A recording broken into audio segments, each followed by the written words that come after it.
bit about poaching fruit.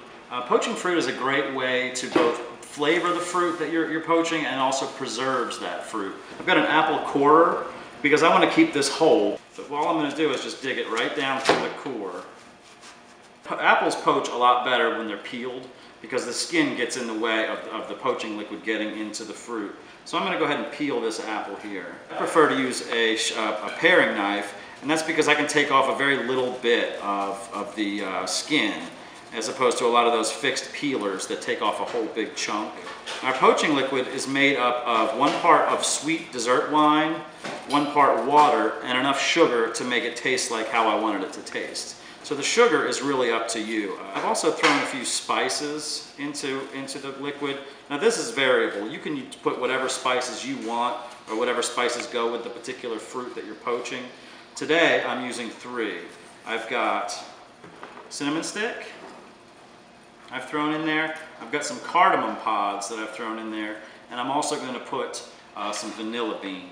Now I've got a brand new sponge with Scotch-Brite on the back. I haven't used this to wash dishes or anything, but I'm going to take this Scotch-Brite and I'm just going to lightly polish the apple with it. And what it does is it takes away the ridges that you created when you took off the skin with your paring knife, so that it really looks nice and spherical again when you poach it. Because this may be a nice beginning to a plated dessert where you'd have an entire apple sitting on a plate, maybe filled with some sort of crumble with a sauce around it. So what I'm going to do is put it into our flavored liquid here, and I'm just going to drop it right in. And I want it to submerge. So I've made a piece of parchment paper the size of the pot itself, and I'm going to cut little slits into it. Now I'm going to take this paper and push it over top of the fruit. Now the reason I cut the slits is so that the liquid can go up and over the paper, and it'll keep the fruit submerged within. Now this can take about 10 minutes or so because you really want to simmer it on a pretty low flame. I've been poaching for about 7 minutes, and when I stick my knife into it, it comes out without picking the whole apple up, and that's when I know that we've got a fully poached piece of fruit here.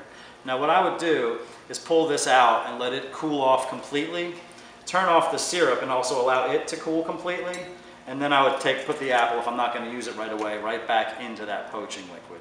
Now you can use this poaching liquid over and over again, 2 or 3 times, because you're going to be keeping it in the refrigerator, but you could also reduce it down and use it as a sauce, as the final sauce for a presentation of a plated dessert. So there's a lot of different things you can do here with this apple.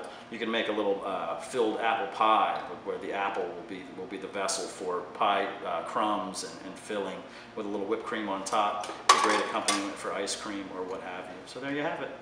A poached apple could be anything. Poached strawberries, raspberries, blueberries.